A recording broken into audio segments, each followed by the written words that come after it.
জাপানে আমার বাসা কেমন, চলেন আজকে আপনাদেরকে আমার বাসাটা ঘুরে ঘুরে দেখাই অ্যান্ড আমি কেমনভাবে সাজাইছি।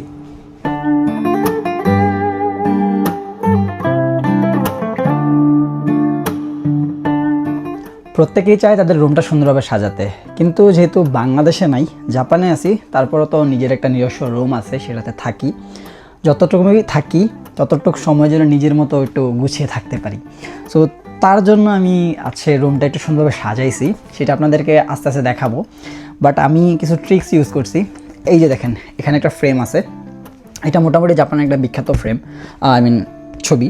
সো এটা যদি আমি আসলে কিনতে যেতাম, মানে যদি এটা কিনতাম অনলাইন থেকে, কিংবা মোটামুটি 500 টাকার মতো পড়ে যেত, বা 600-1000 ইয়েনের মতো পড়ে যেত ফ্রেম সহ। বাট আমি একটা ট্রিক্স ইউজ করছি, সেই ট্রিক্সটা আপনাদেরকে দেখাই। এইটা হচ্ছে ফ্রেমটা, এর মাঝখানে ছবিটা আছে। এই যে এখানে কিন্তু ছবিগুলো আছে, এটা হচ্ছে আমার বাইকের ছবি, আপনারা তো জানেনই। অ্যান্ড এটা একটা ফ্রেম, অ্যান্ড এটাও বানাইছি, এটাও। সো এটাও এখানে অনেকগুলো আছে।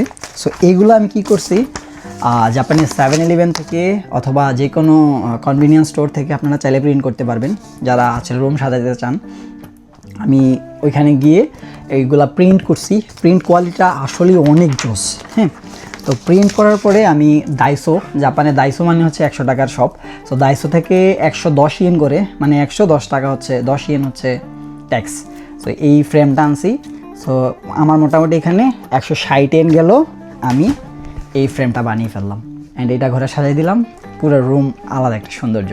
চলেন এখন হচ্ছে এখানে যতগুলো আছে ফ্রেমগুলোতে হচ্ছে সেট করি, অ্যান্ড আপনাদেরকে ঘুরে ঘুরে রুমটা দেখাই।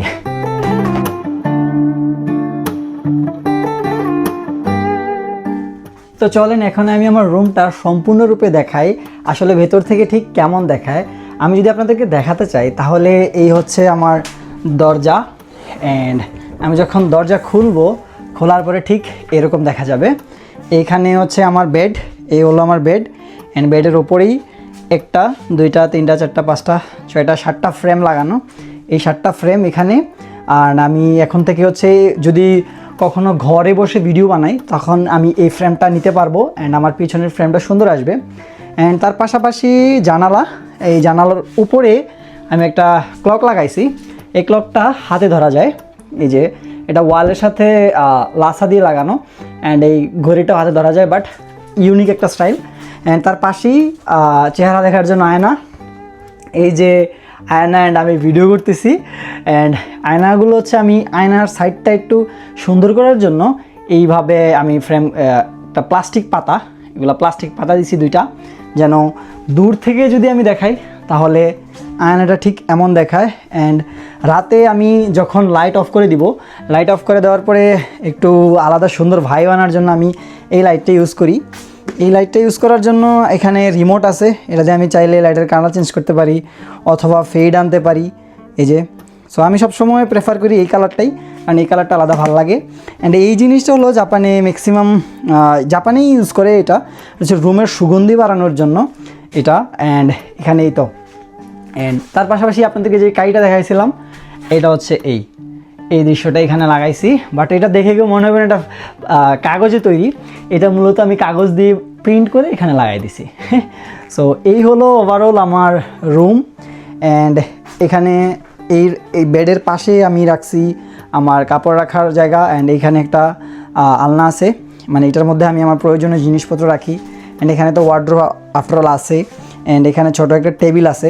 সো যেহেতু জাপানে থাকি, সব কিছু মিলিয়েই সুন্দরভাবে থাকতে হয়। বাট ঘরে তো থাকা হয় না, সেটা তো অবশ্যই, কিন্তু ঘরে থাকি না, তারপরেও যখন ঘরে আসবো তখন নিজের রুমটা যখন এত সুন্দরভাবে গোছানো দেখবো, তখন নিজের কাছে ভালো লাগবে। সো এই কারণেই মূলত এইভাবে সাজানো। আর এই হচ্ছে রুমের ফ্লোর, এই যে তাতামি দেওয়া, জাপানের বিখ্যাত তাতামি যেগুলো আপনারা দেখেন। সো তাতামি নিয়ে আমার একটা ভিডিও আছে। সো এই তো রুম আফটারঅল। অ্যান্ড এটা কিচেন, এটা না দেখাই, এটা বন্ধই থাক। সো এই তো।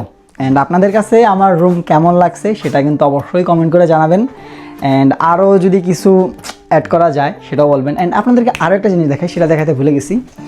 এই যে এই জিনিসটা হলো, যদি এটা আমি একটা ক্লিক করি তাইলে এই দিক দিয়ে হাওয়া বেরোবে। অ্যান্ড এই যে এটা রাত্রে এত সুন্দর ভাইব আনে সেটা বলার বাহিরে। সো নিজের রুমটা একটু সুন্দর করার চেষ্টায় আসলে এরকম করা, কিন্তু বেশি টাকা যে খরচ হয়েছে তা কিন্তু না। সর্বোচ্চ আমার এইগুলা করতে সর্বোচ্চ 2 থেকে 3 হাজার টাকার মতো খরচ হয়েছে, কিন্তু আলাদা একটা সৌন্দর্য চলে আসছে এই।